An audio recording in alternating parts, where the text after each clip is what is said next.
Olá, este é o Poder Entrevista. Eu sou o Lorenzo Santiago, editor assistente do Poder 360 e vou entrevistar os diretores Miguel Varca e Madê Pique.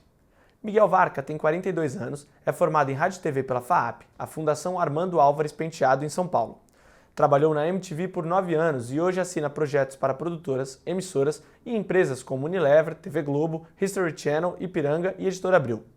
Foi indicado ao Festival de Cannes dirigindo a produção Zumbi Prank, feito para a Coca-Cola. Madê Pique tem 47 anos e também é formada em Rádio e TV pela FAAP. É diretora de cena e criadora de conteúdo. Trabalhou para Nestlé, L'Oréal, Danone, Jeep e Natura em conteúdos publicitários. Os dois foram responsáveis pela série documental Seleção de Estrelas, produzido para o Kuai em formato vertical para celulares. A série conta a história de 21 jogadores de futebol da seleção brasileira e foi lançada em 18 de outubro. É sobre essa produção que vamos conversar hoje. Miguel e Madê, muito obrigado por terem aceitado o convite. Obrigada. Obrigado você, cara. Obrigado pela oportunidade aí, pelo espaço para a gente poder falar do nosso trabalho um pouquinho.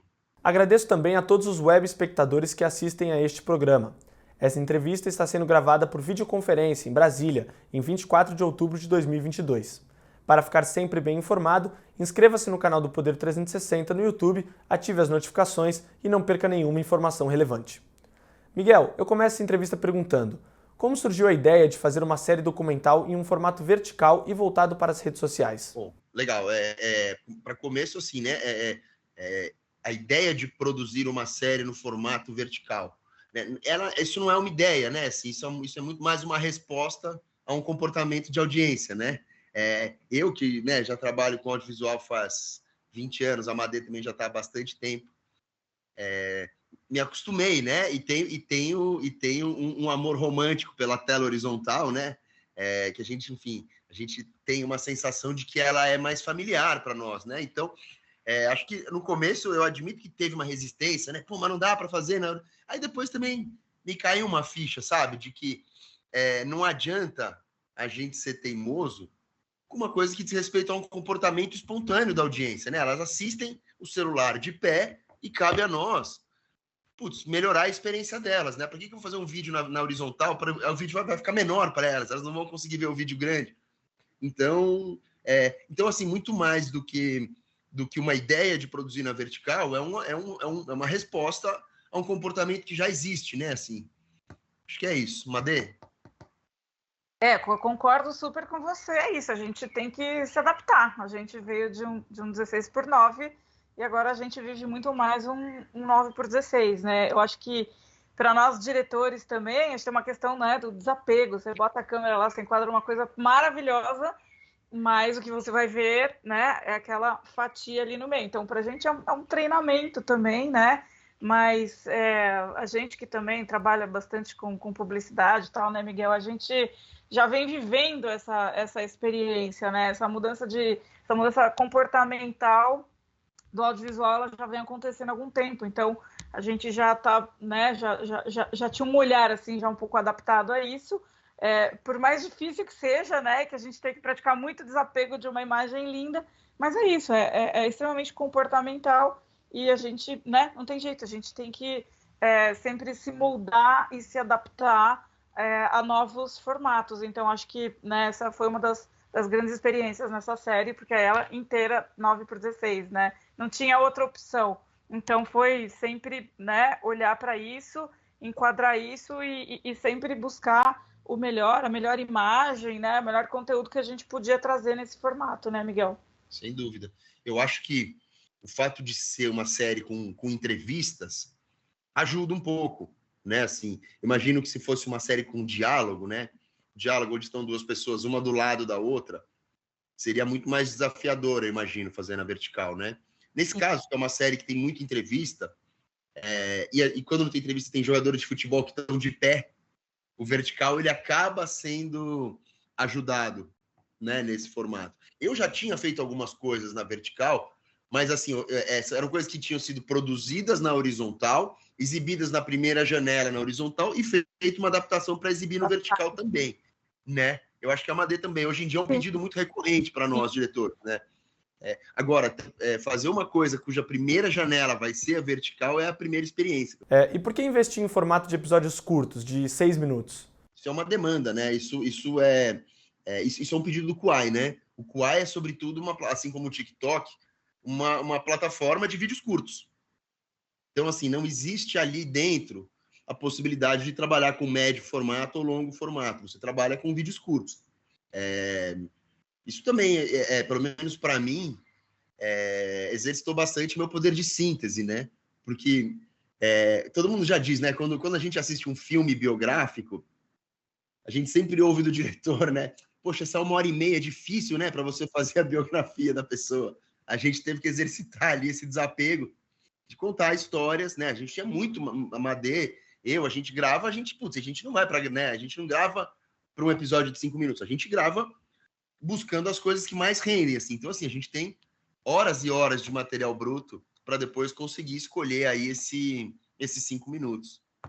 A gente tem que extrair o néctar, né? A gente tem material para muita coisa, assim, para contar muita história, né? Poderia estender muito todos os episódios, né? Mas, quer dizer, a gente não faz uma entrevista para 5, 6 minutos, a gente faz entrevista para 1 hora. Mas aí que é a questão, né, desse feeling, do trabalho da edição, né, da montagem, de extrair o que é realmente o néctar mesmo de cada história, né, de cada conexão ali que foi filmada, que foi contada. Eu acho que tem uma coisa que é vantajosa nesse formato de vídeos curtos, que esses caras, né, esses personagens, os jogadores, são pessoas muito conhecidas já, né, do grande público. E todos eles, acabam jogo de futebol, eles sentam numa mesa e dão entrevista. Então, assim, existe uma grande parte da história desses caras, da trajetória desses caras, que já é de conhecimento público, assim, né, que todo mundo já viu. Então, assim, a gente teve a oportunidade, com esses 5 minutos, de ir atrás daquilo que foi menos contado, daquilo que não foi contado, sabe? De um ponto de vista diferente. A gente conseguiu, de fato, buscar o ineditismo com essa possibilidade de contar em 5 minutos, né? Priorizar o que era mais inédito. E considerando essas particularidades do formato vertical e do formato de 6 minutos, quais foram as inspirações para essa produção que vocês tiveram? Legal. Inspirações, cara, eu vou te falar. Eu assisti a série do Jordan, que tem no Netflix, e se você olhar os nossos episódios, ele tem uma métrica, uma narrativa ali que envolve uma linha do tempo, que eu já vi em algumas produções, mas a primeira vez que eu vi, né, essa linha do tempo que corre, que vai e volta, foi justamente na série do Jordan, eu esqueci o nome agora, mas nessa que tem no Netflix, que ficou super famosa. Então essa foi uma super inspiração. Uma outra coisa que eu assisti, e que me foi uma inspiração, principalmente para buscar esse lado dessa relação romântica do atleta quando criança com o esporte, foi o Dear Basketball, que é o curta-metragem do Kobe Bryant que ganhou o Oscar de melhor documentário, né? Que o Dear Basketball, para quem não conhece, é um curta-metragem em que o Kobe Bryant adulto escreve uma carta, né? Ele estava se despedindo do basquete, ele estava se aposentando, então ele escreve uma carta de amor para o basquete, em que ele conta desde a infância dele, da primeira vez que ele viu aquela bola, até aquele dia, que era o dia que ele estava se despedindo daquela bola, né, profissionalmente. E nesse documentário Dear Basketball, ele é um documentário, mas ele tem animação, ele é feito com desenho animado. E aí, assim, isso também foi uma super inspiração para falar, poxa, existe uma parte dessas memórias que esses caras vão contar e que não tem imagem, não existe imagem disso. Para tudo que não tiver imagem, vamos desenhar. E foi aí que entrou a ideia do desenho animado no meio dos episódios. E você, Madê, teve quais foram as inspirações para você conseguir?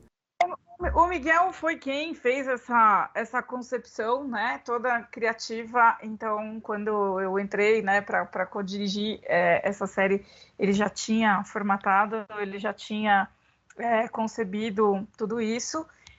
Mas tem uma coisa que acho que conecta aqui um pouquinho com isso, né? Eu gosto muito de documentário também, é um dos meus, né, grandes formatos, dos meus melhores skills na minha profissão.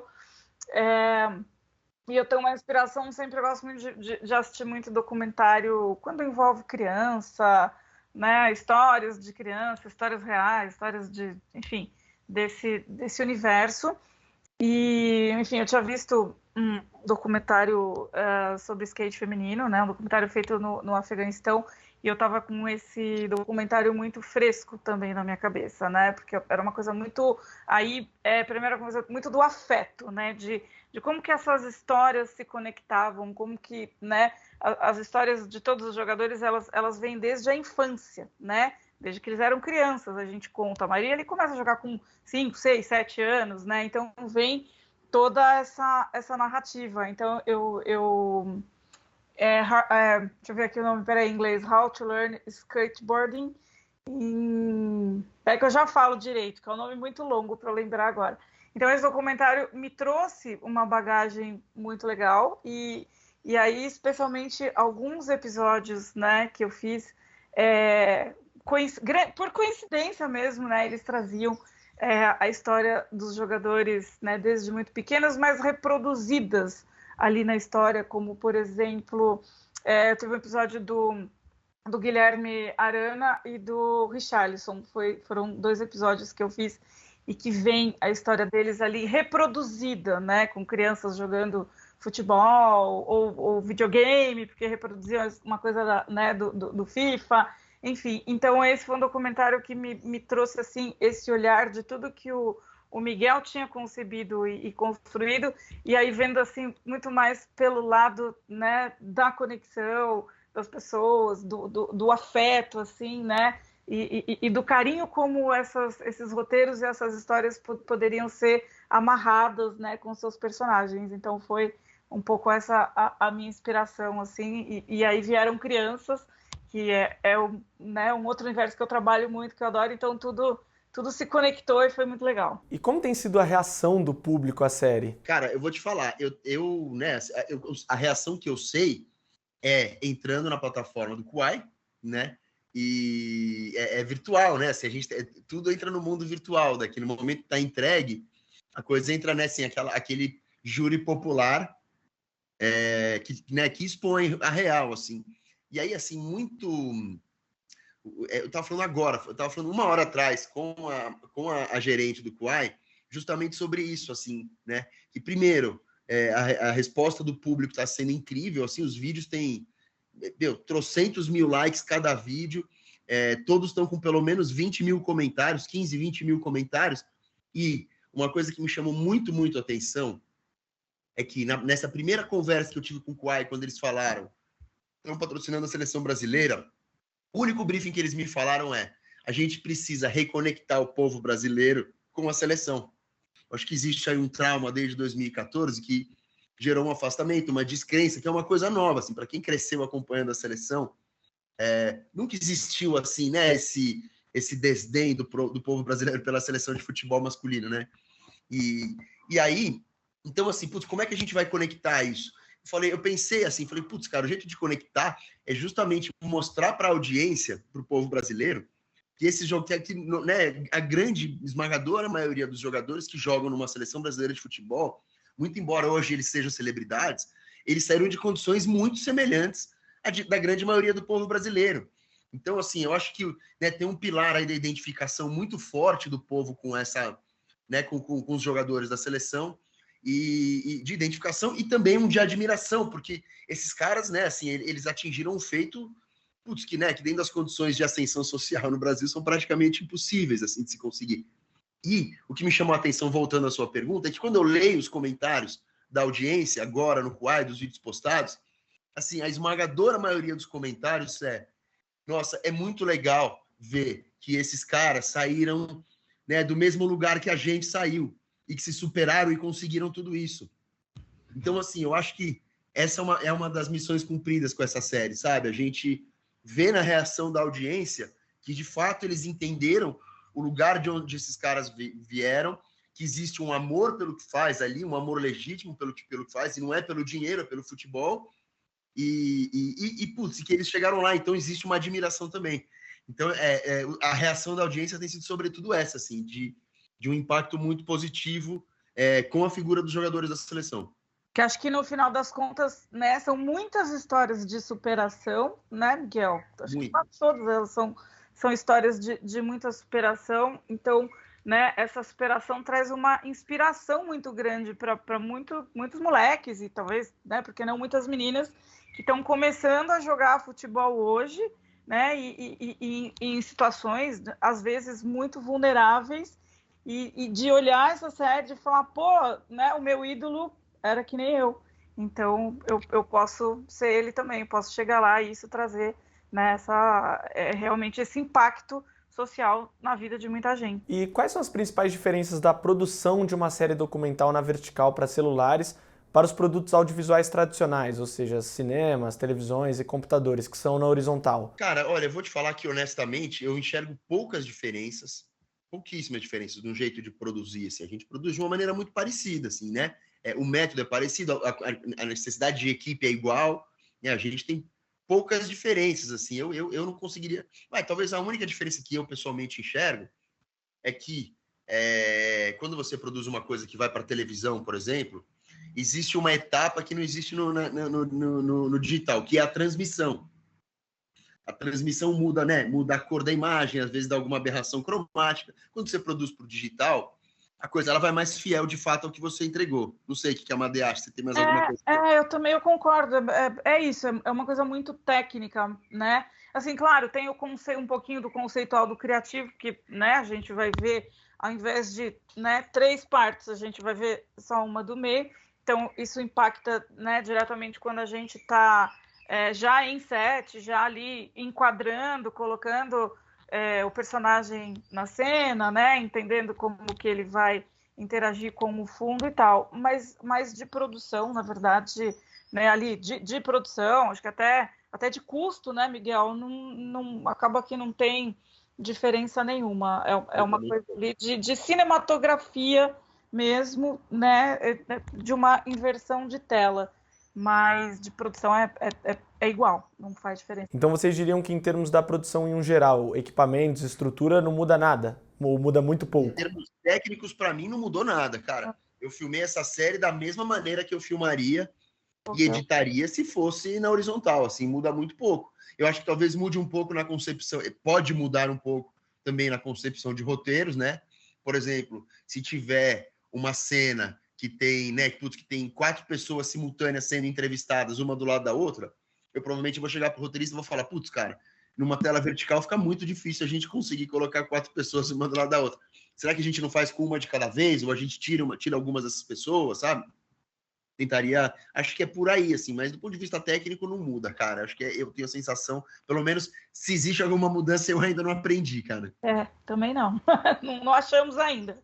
O futebol masculino ele ainda predomina na economia do futebol ao redor do mundo. Quais foram as dificuldades de fazer uma abordagem diferente do que é feito na cobertura esportiva tradicional do futebol masculino? Olha, cara, eu acho que esse é o ponto-chave do projeto ali, né? A gente ali atrás, eu acho que tem uma parte de criação que eu posso falar ali atrás, e tem uma parte também de abordagem de entrevista que isso a Made é expert, que ela pode falar também. Mas eu acho que, assim, para mim, lá no começo, a gente falou, putz, vamos tentar contar uma história que não seja uma história para entendidos de futebol, né? Apaixonados por futebol. Vamos tentar contar a história de brasileiros que tiveram uma história, né, mágica de ascensão social. Vamos por aí, vamos. E aí, nesse sentido, quando a gente montou a sala de roteiro é o grupo de roteiro, de pesquisa e de roteiro que a gente monta para fazer o desenvolvimento da série. A gente montou uma equipe, a gente montou uma sala de roteiro que éramos em 6 pessoas. Dessas 6 pessoas, éramos em 3 homens e 3 mulheres, né? A chefe da sala de roteiro era uma mulher. E aí, né, ser apaixonado, aficionado por futebol não era uma condição, né? E o que era, de fato, uma condição era trazer um olhar mais delicado aí para essas histórias, né? Que não falasse só o futebolês. E aí, nesse sentido, a gente conseguiu, né, assim, trazer uma pesquisa aprofundada que olhasse, de fato, para a trajetória dessas pessoas e não desses jogadores. E aí, a própria pesquisa, quando a pesquisa vai nascendo, começam a surgir os pontos em que eu, que sou um cara que gosta muito de futebol, não conhecia dos jogadores. Né, eu e um dos roteiristas que também gosta muito de futebol, éramos um ótimo termômetro para falar, putz, isso daqui é muito legal, porque eram histórias que a gente não fazia ideia.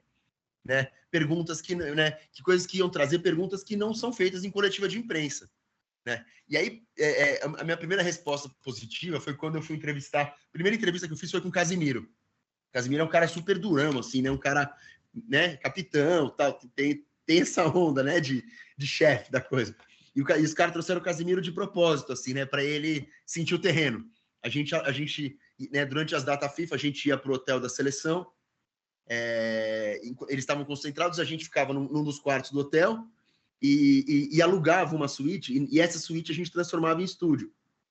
Então, assim, a gente estava no estúdio pronto para começar a primeira entrevista, o Casimiro chega, eu lembro que o primeiro pedido que eu fiz para ele foi: Casimiro, você pode virar a cadeira, né, de frente e sentar, né, com o braço apoiado no encosto, justamente para você ficar com o corpo projetado para frente, porque daí você vai ficar numa postura mais legal.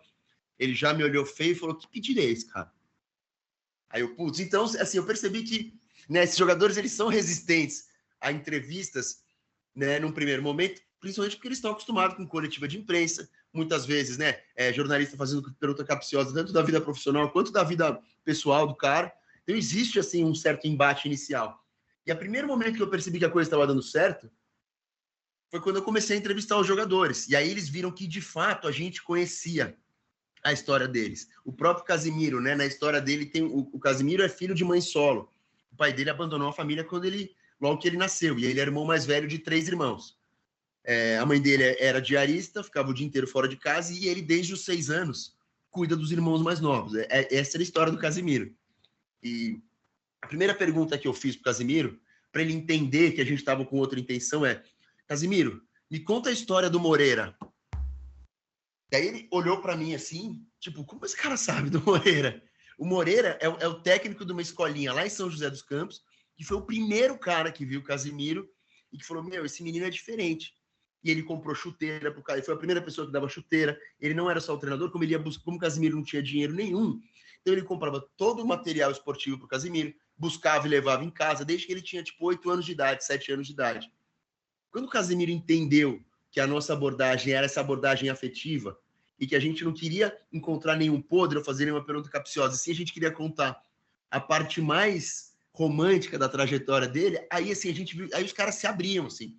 Aí o Casimiro abriu um sorriso, começou a responder, e aí no meio da entrevista ele se emociona, aí ele pede um minutinho para parar de chorar, aí volta, conta de novo, fala da mãe, fala dos irmãos, e aí ele, assim, o cara entra de um jeito e saía super feliz e super, porque é muito legal, né, assim, eu não fazia perguntas pro cara, eu trazia dados e pedia para ele me contar essa história. E aí, assim, acho que fazer o atleta reviver, né, partes importantes da trajetória dele, né, e que no final de tudo ele se perceba tendo contado uma super trajetória de superação, fez com que eles jogassem do nosso lado, assim. Tanto que no primeiro dia, estava marcado da gente entrevistar 2 ou 3 jogadores, vieram 6 no primeiro dia. Vinha um atrás do outro, assim, eles começaram a querer vir, assim. E a gente falou: putz, acho que tá dando muito certo, assim. Sabe, era 40 minutos que a gente ficava com o cara, ele vinha meio ressabiado e saía todo mundo feliz, assim, né?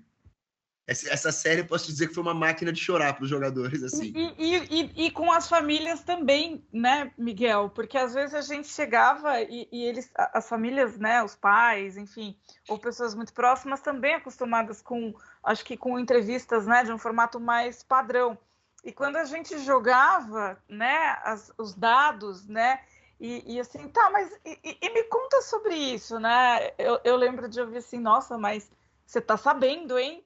Então, essa pesquisa, ela foi muito isso, né? Ela tinha esse jeito, né, no roteiro também de surpreender os entrevistados, né? Tanto os jogadores quanto os familiares, né? Ou as outras pessoas, técnicos, amigos, enfim, que participaram né, de serem pegos de surpresa e aí realmente responderem coisas, né, que não são, né, de um conhecimento assim de um público geral, mesmo que sejam fanáticos por futebol.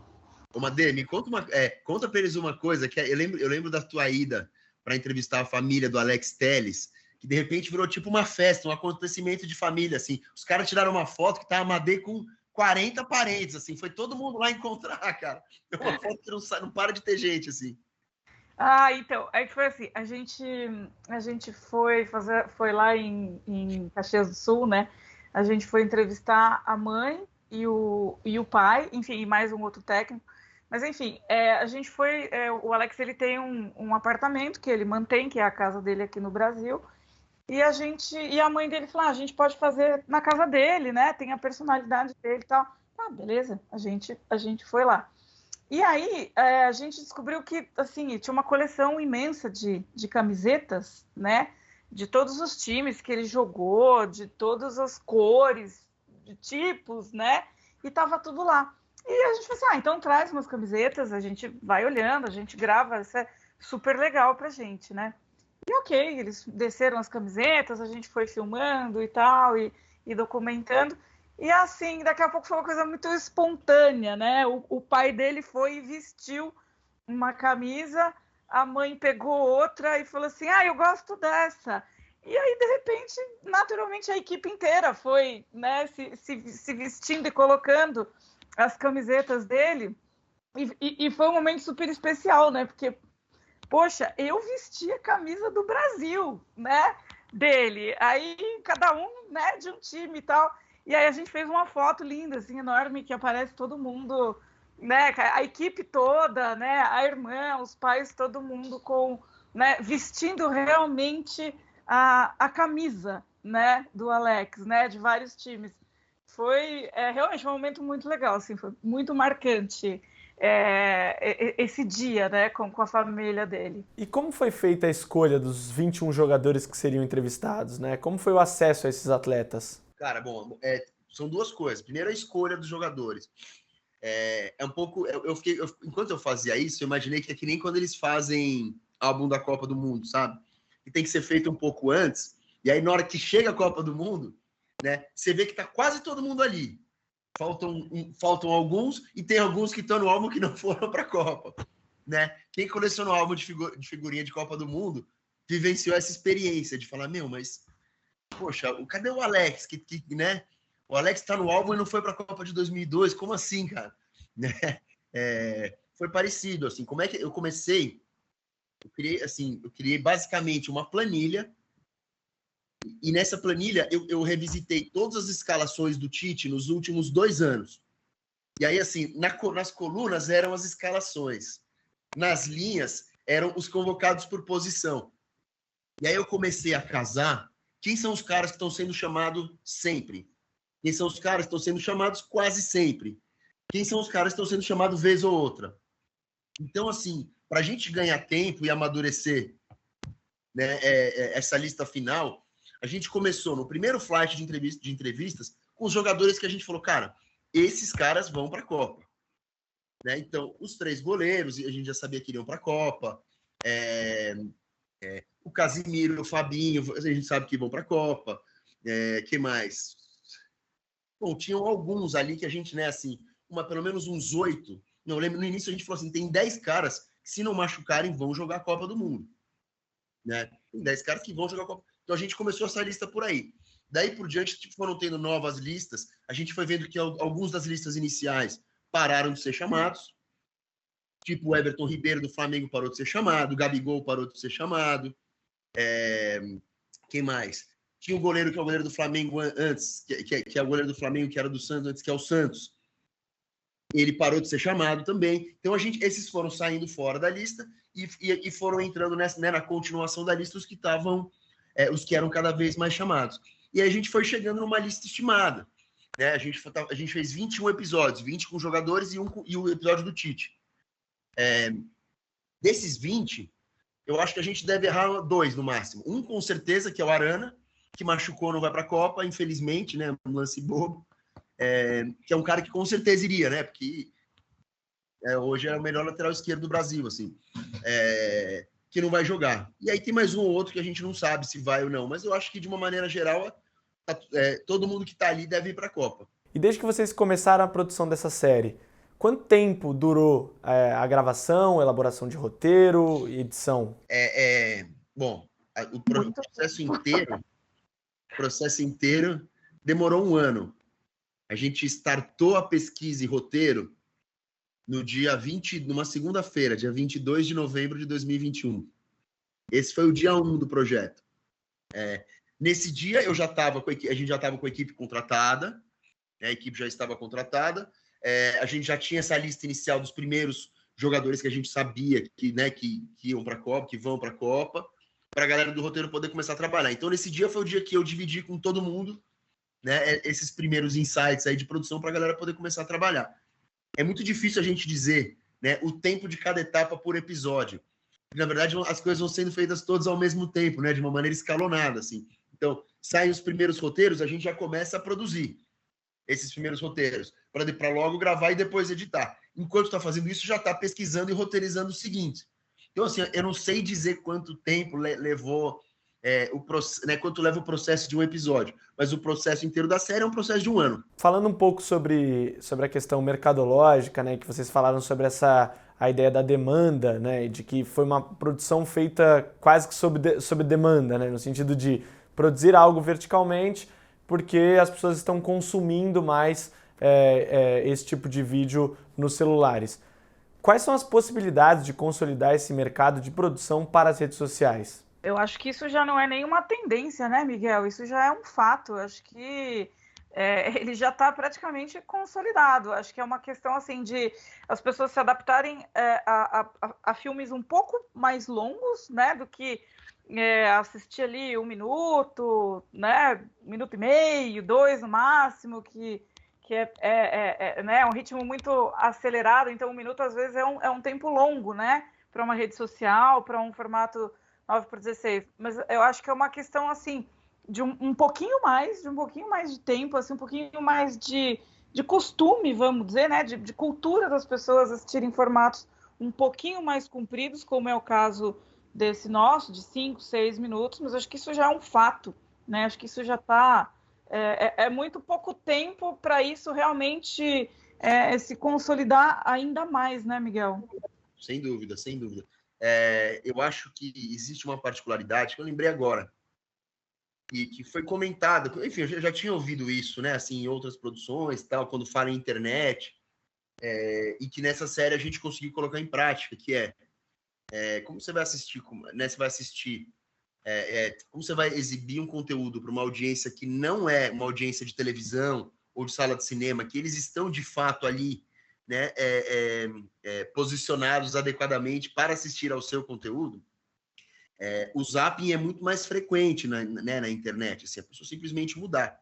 Então, nesse sentido, uma recomendação que me deram, que me reforçaram, porque eu já tinha ouvido isso, foi: vamos pensar em todos os episódios em uma abertura que seja, de fato, um anzol de audiência, né? Assim, que a pessoa assista aqueles primeiros segundos e fale, putz, eu quero ficar aqui, né? Foi meio a partir disso que surgiu o teaser de todos os episódios. Se você assistir todos eles, antes da vinheta né, de abertura do episódio, tem ali uma série de highlights que são uma grande apresentação que joga a figura, né, o atleta retratado, o personagem principal, lá em cima, assim, né? E isso foi feito justamente nesse sentido de, putz, vamos criar aqui um início, né, um nariz de cera, como a gente chama, que seja potente, justamente para a gente chamar a atenção dessa audiência e falar para ela, poxa, vale a pena ficar mais, né? Vale a pena você ficar 5 minutinhos aqui com a gente. Isso foi feito. Isso é uma diferença grande de produção para a internet, né? Assim, é uma coisa que, quando você faz televisão, óbvio que existe o zapping, mas o público de televisão, ele é muito menos zapeador do que o público de celular, né? É outra geração, é outra história. É outra história. É outro comportamento, né? Mas então Muito. Por isso que você falou, Madê, você observa a necessidade, então, de cada vez mais os produtores audiovisuais se adaptarem a modelos cada vez mais curtos. Então, esses 6 minutos seriam até tempo demais para essas redes. O ideal não seria, então, reduzir para 1 minuto, e aí entram mais desafios para você reduzir cada vez mais? Eu acho que é o contrário. É o contrário, assim, é que hoje, né, nas redes sociais, assim, vamos pegar uns Reels, por exemplo, né, que são coisas muito rápidas, né, e que estão, né, especialmente se a gente falar num público mais jovem, né, mas, enfim, eu tenho uma filha aqui de 12 anos, então é tudo muito rápido, né, é tudo muito, quase que descartável. Então, eu acho que, assim, é uma adequação, né, assim, eu acho que isso está consolidado, esse formato ele tá consolidado. É uma questão agora assim, um pouquinho cultural e de adequação dessa tendência das pessoas assistirem aqui o 9x16, né, o vertical em tempos maiores, mas acho que assim isso, né, a gente já acabou de colocar aqui no ar uma grande experiência, né? Acho que isso vai servir muito de dados para a gente ver como é que isso se comporta, mas eu acho que é um formato que já está aí, entendeu? Uma questão um pouquinho assim especialmente acho que esse público muito jovem, adolescente e tal, né, que consome muito isso, parar um pouquinho mais, respirar um pouquinho mais para assistir um conteúdo. Mas acho que ele está aí. E olha só, né, assim, acho que reforçando o que a Madê está falando aqui, enquanto a gente falava, eu pedi para o Quai se ele já tem alguns números da série. Os episódios estão postados lá faz 6 dias. Todos eles, o que tem menos view tem 5,9 milhões. E o que tem mais view tem 6,5 milhões. Então, assim, a gente tem uma média de 6 milhões, né, de assistidas completas, do começo ao fim dos episódios. Todos eles têm pelo menos 500 mil curtidas. Então, assim, né, assim, a gente tem aí, são 6 milhões vezes 5 episódios, a gente tem 30 milhões de curtidas aí em uma semana. Né, de 30 milhões de assistidas em uma semana. E 3 milhões de curtidas nessa semana. Né? Isso significa que as pessoas assistiram até o fim esse conteúdo, né? A gente não pode esquecer, né, e aí puxando a sardinha para o nosso lado, produtores profissionais de audiovisual, que, poxa, se uma pessoa, né, se um jovem produtor de conteúdo está experimentando mesmo, né, o suporte à linguagem para produzir conteúdo, ele se propõe, né, a segurar uma audiência, o interesse de uma audiência por 1 minuto, puxa, eu acho que é parte de nós ali tentar entender até onde esse suporte pode ir. Né? Então, assim, é nossa obrigação, é o mínimo que a gente pode fazer como produtores profissionais, realizadores profissionais, tentar oferecer um conteúdo um pouco mais aprofundado, um pouco mais longe, e ver se a gente não consegue também gerar uma atenção dessa molecada também. Até para que eles também, poxa, exercitem essa atenção, esse tempo de espera, de olhar e esperar 5 minutos para ver o final dessa história. Porque é comportamental mesmo, né? Total. E a princípio, eu tenho a sensação, pelos números aqui, que a gente teve algum êxito nessa história, sabe? Né? São 6 milhões de pessoas assistir um vídeo do começo ao fim, um vídeo de 6 minutos numa rede social de vídeos curtos. Putz, eu acho ótimo, assim, eu acho um ótimo retorno. Chega ao final mais essa edição do Poder Entrevista. Em nome do jornal digital Poder 360, eu agradeço aos diretores Miguel Varca e Madê Pique. Valeu demais aí, Lourenço, foi sensacional participar dessa conversa com você. Para a gente também, assim, né, a gente acaba falando muito entre nós, profissionais, sobre o nosso trabalho, mas a gente acaba tendo pouca oportunidade para falar com outras pessoas, falar para uma audiência maior sobre as coisas que a gente faz.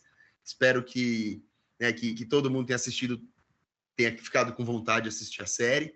É só entrar lá no Quai, perfil da Seleção Brasileira. Os episódios, eles são liberados 5 por semana, todas as terças-feiras, eles estão lá, novos episódios. Estão todos muito legais. Eu sugiro assistir primeiro os da Madê, que são os mais legais de todos. O do Richarlison é o meu favorito. E obrigado aí pela oportunidade, foi um prazer falar contigo e estar com a Madê do meu lado mais uma vez. Eu também, eu agradeço aqui essa oportunidade de falar um pouquinho e até queria colocar um parênteses aqui rapidamente, né? Eu agradeço ao Miguel, a toda a equipe e só dizer que foi um prazer enorme, assim, né? Uma honra, o fato de eu ser uma diretora filmando futebol, né? Porque esses espaços normalmente eles são muito fechados, eles são muito masculinos, né? Então, eu fiquei muito honrada com esse convite, né? Por ser uma diretora e poder... Eu adoro futebol e poder colaborar, né? Com um olhar feminino, tentar trazer, assim, muito, né? Do afeto, que é o que eu citei do documentário que eu tinha assistido lá no início, que chama How to Learn Skateboard in a War Zone. É um documentário feito no Afeganistão sobre meninas, né? E crianças que praticam skate numa zona de guerra. Então, a gente anda por aqui numa zona meio de guerra, né? Então, foi esse olhar dessa tentativa de trazer o afeto, de trazer as mães, as crianças, né? Olhar para isso e empacotar tudo isso nesses, né? Onde eu pude aí chegar e colaborar. Então, agradeço muito ao Miguel por isso aqui, publicamente, e espero realmente que todo mundo goste, porque é uma série que está muito incrível e acho que muito necessária nesse momento. Agradeço também a todos os web espectadores que assistiram a este programa. Essa entrevista foi gravada por videoconferência em 24 de outubro de 2022. Para ficar sempre bem informado, inscreva-se no canal do Poder 360, ative as notificações e não perca nenhuma informação relevante. Muito obrigado e até a próxima!